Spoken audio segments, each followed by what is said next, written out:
प्यारे मित्रों, स्वागत है आज की एक नई वीडियो में। दोस्तों, आज की इस वीडियो में हम आपके कक्षा 10 हिंदी काव्य का पहला चैप्टर यानी पद शीर्षक का 6वां नंबर से लेकर के आगे के जितने भी पद हैं सबको पढ़ने वाले हैं। जी हाँ दोस्तों, साथ ही हमने हैंड रिटेन नोट्स भी ले रखी है, देख सकते हो। संदर्भ, प्रसंग, व्याख्या पूरी हम आपको बताने वाले हैं प्रत्येक पद की, ठीक है ना। इससे पहले के पदों को हमने ऑलरेडी पढ़ा दिया है। यदि अभी तक आपने उस वीडियो को नहीं देखा है तो भैया देख लीजिएगा, बहुत ज़्यादा इंपॉर्टेंट है।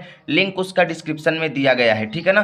तो चलिए बिना देरी किए हुए शुरू करते हैं। और पहले हम आपको इसे यहीं पर अच्छे से पढ़ाते हैं, फिर कॉपी पर कैसे लिखना है आपको बोर्ड एग्जाम में सब कुछ अच्छे तरीके से बताएंगे। तो चलिए शुरू करते हैं। तो देखिए 6वां पद क्या कहता है।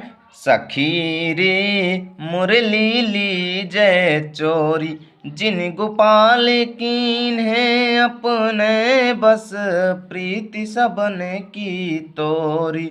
छिन एक घर भीतर निसी बासर, धरत न कबहूँ छोरी।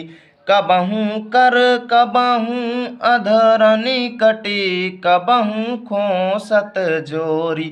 ना जानो कछु मेल मोहनी, राखे अंग अंग भोरी। सूरदास प्रभु को मन सजनी, बंध्यो राग की डोरी। एक एक शब्द को समझिएगा।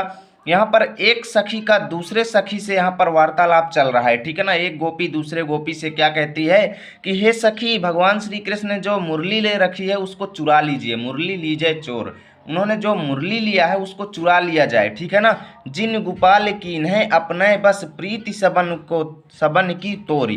क्योंकि उस मुरली ने, जिन मतलब जिसने, गोपाल मतलब भगवान श्री कृष्ण को, कीन है मतलब कर लिया है, अपने बस मतलब अपने बस में, प्रीति सबन की तोरी मतलब हम सब के प्रेम को तुड़वा करके, ठीक है ना। हम सब के प्रेम को तोड़ करके उसने गोपाल को अर्थात भगवान श्री कृष्ण को अपने बस में कर लिया है और उन्होंने हम सब के प्रेम को छोड़ दिया, यानी अब वो हमसे प्रेम नहीं करते, ठीक है ना। छिन इक घर भीतर निशिबासर, धरत न कबहूँ छोरी। छिन इक मतलब हर एक क्षण, ठीक है ना, एक पल, घर भीतर चाहे अंदर हो चाहे बाहर हो, घर के भीतर भी, निशिबासर मतलब रात दिन, धरत न कबहूँ छोरी, उसको अपने से अलग करके कभी भी नहीं रखते हैं। छोरी मतलब अलग करके, ठीक है ना। धरत न मतलब रखते नहीं है, कबहूँ मतलब कहीं पर भी उसको अपने से अलग करके नहीं रखते हैं। कबहूँ कर कभी उसको हाथों में लिए रहते हैं, कबहूँ अधरन कभी होठों पर लगाए रहते हैं, कटी कबहूँ खोसत जोरी कभी उसको कमर में खोस लेते हैं। न जानो कछु में मेली मोहनी, न जाने इस जो बंसी है, न जाने इस मुरली ने उनके ऊपर कौन सा मोहनी मंत्र फेंक दिया है, ठीक है ना। मन को मोह लेने वाला मंत्र फेंक दिया है। राखे अंग अंग भोरी, जिससे वो उसके अंग अंग को यानी भगवान श्री कृष्ण के अंग अंग को प्रसन्न करके रखती है, यानी उनसे जो है कनेक्शन में रहती है, ठीक है ना। सूरदास प्रभु कौ मन सजनी, बंध्यो राग की डोरी। सूरदास जी कहते हैं कि भैया, हे गोपियों, प्रभु का जो मन है वो प्रेम की डोर में बंध गया है, प्रेम रूपी धागे में बंध गया है, ठीक है ना। अब इसकी व्याख्या हम एग्जाम में कैसे लिखेंगे, चलिए लिख करके आपको दिखाते हैं।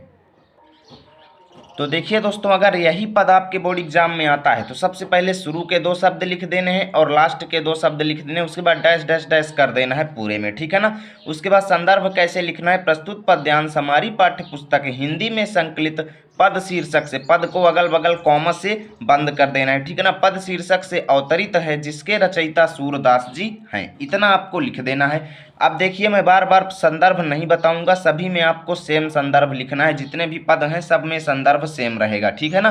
प्रसंग क्या है। प्रस्तुत पंक्तियों में सूरदास जी ने मुरली के प्रति गोपियों के ईर्ष्या भाव का वर्णन किया है, ठीक है ना। अब इसकी व्याख्या कैसे लिखेंगे, ध्यान से देखिएगा। एक सखी दूसरे सखी से कहती है कि हे सखी, भगवान श्री कृष्ण की मुरली को चुरा लीजिए। क्यों चुरा लें भाई, क्योंकि इसने श्री कृष्ण को अपने वश में कर लिया है, जिससे वो क्या करते हैं, नेक्स्ट पेज पर चलते हैं, जिससे वो हम सब से प्रेम करना छोड़ दिए हैं। हर एक पल रात दिन श्री कृष्ण उसी को साथ लिए रहते हैं, कभी भी उसको अलग नहीं रखते हैं, ठीक है ना। कभी उसे हाथों में लिए रहते हैं तो कभी उसको होठों में लगाए रहते हैं तो कभी उसको कमर में खोस लेते हैं। न जाने इस मुरली ने उनके ऊपर कौन सा मोहनी मंत्र छोड़ दिया है और उनके अंग अंग को मोहित कर लिया है। सूरदास जी कहते हैं कि हे गोपियों, प्रभु का मन प्रेम धागे में बंध गया है, ठीक है ना। बस मित्रों, इतना आपको लिख देना है और चलिए चलते हैं हम 7वें पद की ओर। तो मित्रों, हम आ चुके हैं पद नंबर 7 पर। देखिए, ऊधव मोहि ब्रज बिसरत नाही, वृंदावन गोकुल बन उपवन, सघन कुंज की छाही। प्रात समय माता जसुमती अरु, नंद देखी सुख पावत, माखन रोटी दह्यो सजायो, अति हित साथ खवावत। गोपी ग्वाल बाल संग खेलत, सब दिन हंसत सिरात, सूरदास धनी धनी ब्रजवासी, जिन संहित जदु तात। देखिए मोस्ट इंपॉर्टेंट है, यहाँ पर उद्धव से भगवान श्री कृष्ण कहते हैं कि हे उद्धव मुझे ब्रज भूलता नहीं है। बिसरत मतलब भूलता नहीं, मतलब नहीं है कि हे उद्धव मुझको ब्रज की यादें नहीं भूलती हैं। वृंदावन गोकुल वन उपवन, सघन कुंज की छाही। वृंदावन और गोकुल के बाग बगीचों, वन उपवन मतलब बाग बगीचों, ठीक है ना। वृंदावन और गोकुल के बाग बगीचों की सघन कुंज मतलब घनी छाया जो है वो मुझे नहीं भूलती है, ठीक है ना। प्रात समय माता जसुमती अरु नंद देख सुख पावत। सुबह के समय माता यशोदा और नंद बाबा को देख करके मुझे सुख मिलता था। माखन रोटी दह्यो सजायो, अति हित साथ खवावती। यशोदा मैया मुझको मक्खन से सनी हुई रोटी प्रतिदिन अत्यंत प्रेम के साथ खिलाती थीं। गोपी ग्वाल बालाओं के संग खेलते खेलते सब दिन हंसते सिरात, सिरात मतलब बीत जाते थे, मेरे सभी दिन अच्छे से बीतते थे। सूरदास धनी धनी ब्रजवासी, और अंत में सूरदास जी क्या कहते हैं कि भैया वो ब्रजवासी धन्य हैं। धनी धनी मतलब धन्य है, वो ब्रजवासी धन्य है, जिनसो हित जदु तात, जिनके हित की चिंता, जदु मतलब उनके, तात मतलब स्वामी को है, कि जिनके हित की चिंता उनके प्रभु को स्वयं है, वो ब्रजवासी धन्य हैं। तो भैया इसका कैसे लिखेंगे चलिए बताते हैं। तो मित्रों सर्वप्रथम शुरू के 2 शब्द लिख देंगे, अंत के 2-3 शब्द लिख करके डैश डैश कर देंगे, ठीक है ना। उसके बाद संदर्भ जो मैंने पहले वाले में बताया है सेम इसमें भी वही रहेगा, आप लोग लिख लीजिएगा, ठीक है ना। प्रसंग सबका अलग अलग है, जैसे देखिए प्रस्तुत पंक्तियों में भगवान श्री कृष्ण का ब्रज के प्रति प्रेम का वर्णन किया गया है, ठीक है ना। ब्रज के प्रति प्रेम क्या है देखिए, श्री कृष्ण उद्धव से कहते हैं कि हे उद्धव मुझे ब्रज की यादें नहीं भूलती हैं, वृंदावन और गोकुल के बाग बगीचों की घनी छाया मुझे नहीं भूलती है। मैं सुबह होते ही यशोदा मैया और नंद बाबा को देख करके सुख प्राप्त करता था। मेरी माता मुझे मक्खन से सनी हुई रोटी अत्यंत प्रेम से खिलाती थी। गोपियों और ग्वालों के साथ खेलते खेलते मेरे सभी दिन आराम से बीत जाते थे। चलिए चलते हैं नेक्स्ट पेज पर। अंत में क्या है, सूरदास जी कहते हैं कि ब्रजवासी धन्य है क्योंकि उनकी चिंता उनके प्रभु को स्वयं है, ठीक है ना। बस इतना आपको लिख देना है। चलिए मित्रों चलते हैं 8वें पद की ओर। तो भैया आ चुके हैं पद नंबर 8 की ओर। इसमें क्या किया गया है ध्यान से देखिएगा। उद्धव क्या कहते हैं गोपियों को कि भैया आप निर्गुण ब्रह्म की आराधना कीजिए। तो गोपियां वहां पर अपनी व्यवस्था का वर्णन करते हुए क्या कहती हैं, ऊधव मन न भय 10-20, एक हुतो सो गयो श्याम संग, को अवराध ईस, इंद्रि शिथिल भई के सव बिनु, ज्यों देही बिनु शीस, आशा लागी रहती तन श्वास, जीवहि कोटि बरिस, तुम तो सखा श्याम सुंदर के, सकल जोग के ईस, सूर हमारे नंद नंदन बिनु, और नहीं जगदीश। ध्यान से समझिएगा, एक एक शब्द आपके दिमाग में छाप देंगे। देखिए यहाँ पर उद्धव क्या कहते हैं गोपियों को कि भैया आप निर्गुण ब्रह्म की उपासना कीजिए। तब गोपियाँ उसमें अपने व्यवस्था का कारण क्या बताती हैं कि हे उद्धव मन न भये 10-20, हमारे पास 10-20 मन नहीं है, केवल एक ही मन है। एक हुतव सो गयो श्याम संग, एक ही मन था सो गयो श्याम संग, वो भी श्याम के साथ संग चला गया, ठीक है ना। अब को और आधे ईस, ईस मतलब अब निर्गुण ब्रह्म की आराधना कौन करे। अब हम किस मन से निर्गुण ब्रह्म की आराधना करें, क्योंकि हमारे पास एक ही मन था और वो भी श्याम के संग चला गया। इंद्रिय शिथिल भई केशव बिन, केशव मतलब श्री कृष्ण के बिना हमारी सारी इंद्रियां शिथिल हो गई हैं, और हमें ऐसा लग रहा है जैसे ज्यों देही बिनु शीस, जैसे हमारा शरीर जो है वो बिना सिर के हो गया हो, यानी बिना सिर के हमारा शरीर हो गया हो, ठीक है ना। आशा लागी रहती तन श्वासा, जीवहि कोटि बरिस, हमारी सांसों में यही उम्मीद लगी रहती है कि भगवान श्री कृष्ण आएंगे और इसी के सहारे हम जीवहि कोटि बरिस, करोड़ों वर्ष जी लेंगे, ठीक है ना। तुम तो सखा श्याम सुंदर के, कहती हैं गोपियां कि हे उद्धव तुम तो श्याम सुंदर के मित्र हो, सखा हो, तुम तो भगवान श्री कृष्ण के मित्र हो, सकल जोग के ईश और संपूर्ण योग विद्या के स्वामी हो। ठीक है ना, सकल मतलब संपूर्ण, जोग मतलब योग विद्या के, मिलन की विद्या के, ईश मतलब स्वामी हो, और यदि तुम चाहो तो हमारा श्री कृष्ण से मिलन करा सकते हो। सूर हमारे नंद नंदन बिन और नहीं जगदीश। और सूरदास जी कहते हैं कि भैया गोपियां उद्धव से कहती हैं कि हे उद्धव भगवान श्री कृष्ण के बिना हमारा कोई नहीं है। ठीक है ना, भगवान श्री कृष्ण के बिना हमारा स्वामी और कोई नहीं है। ठीक है ना, अब इसको कैसे लिखेंगे चलिए देखते हैं। तो मित्रों सर्वप्रथम आपको शुरू के 2 शब्द और अंत के 2 शब्द लिख करके डैश डैश कर देना है। ठीक है ना, संदर्भ में पूर्वत रहेगा। प्रसंग में क्या लिखेंगे, प्रस्तुत पंक्तियों में गोपियों द्वारा अपनी दुर्दशा का वर्णन किया गया है। ठीक है ना, आगे देखिए व्याख्या क्या है। गोपियां उद्धव से कहती हैं कि हे उद्धव हमारे पास 10-20 मन नहीं है, केवल एक ही मन था जो कि श्री कृष्ण के साथ चला गया। अब निर्गुण ब्रह्म की आराधना कौन करेगा। ठीक है ना, श्री कृष्ण के बिना हमारी इंद्रियां शिथिल हो गई हैं, जैसे हमारा शरीर बिना सिर के हो गया हो। ठीक है ना, हमें हमेशा उनके आने की उम्मीद लगी रहती है और इसी के सहारे हम जी रही हैं। ठीक है ना, हे उद्धव तुम तो श्याम के मित्र हो और संपूर्ण योग विद्या के स्वामी हो, यदि तुम चाहो तो हमारा मिलन करा सकते हो। ठीक है ना, अंत में क्या कहती हैं गोपियाँ कि हे उद्धव श्री कृष्ण के बिना हमारा इस दुनिया में कोई नहीं है। बस इतना आपको इसकी व्याख्या लिख देना है। और चलिए चलते हैं हम पद नंबर 9 की ओर। पद नंबर 9 क्या है, इसको ध्यान से देखिएगा।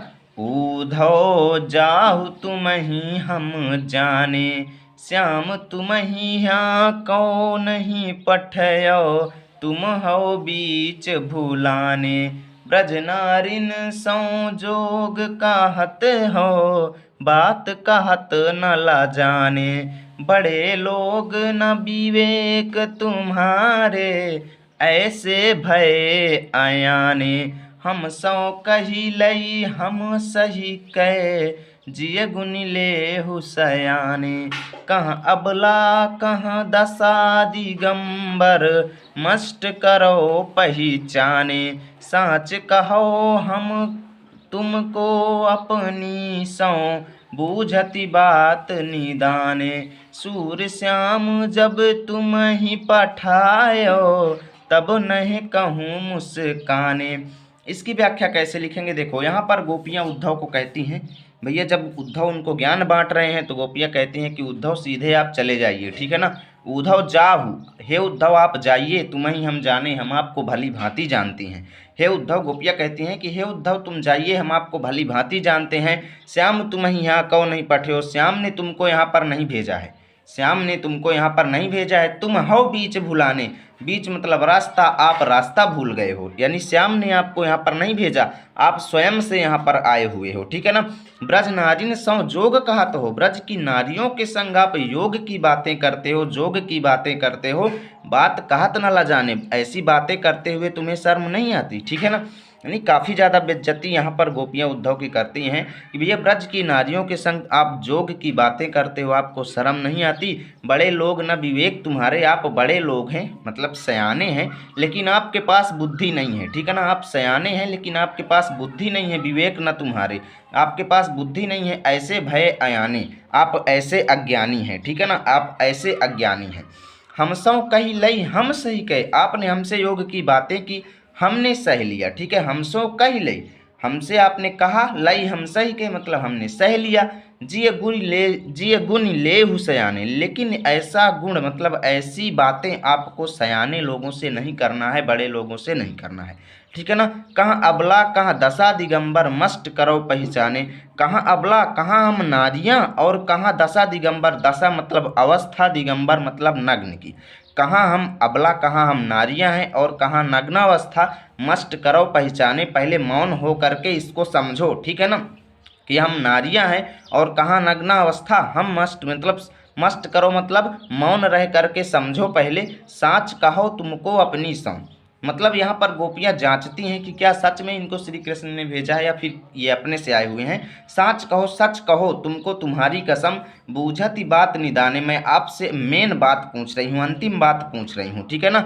यानी कि तुमको तुम्हारी कसम सच बताना, मैं तुमसे अंतिम बात पूछ रही हूँ। सूर्य श्याम जब तुम्हें ही पठायो, भगवान श्री कृष्ण ने यदि तुम्हें भेजा है तो बताओ भेजते समय तब नए कहूँ मुस्काने, क्या वो तनिक भी मुस्काए नहीं हैं। यानी जब वो तुम्हें भेजे हैं यहाँ पर आने के लिए तब वो मुस्काए हैं कि नहीं मुस्काए हैं, ठीक है ना। इतना यहाँ पर वार्तालाप का वर्णन किया गया है। और देखिए चलिए इसको हम कैसे लिखेंगे मैं आपको बताता हूँ। तो पहले तो मित्रों शुरू के 2 शब्द और अंत के 2 शब्द आपको लिख देना है, ठीक है ना। मैं थोड़ा और जूम आउट कर देता हूँ, ठीक है ना। उसके बाद संदर्भ पूर्वत रहेगा, जैसे मैंने पद नंबर 1 में बताया है सेम वही रहेगा। प्रसंग क्या रहेगा, प्रस्तुत पंक्तियों में गोपियों द्वारा उद्धव का किए गए अपमान का वर्णन है। अब व्याख्या क्या है चलिए बताते हैं। तो देखिए मित्रों व्याख्या में क्या लिखना है, गोपियां उद्धव से कहती हैं कि हे उद्धव, हम आपको भली भांति जानते हैं, आप चले जाइए। श्याम ने तुम्हें यहाँ नहीं भेजा है, तुम रास्ता भूल गए हो।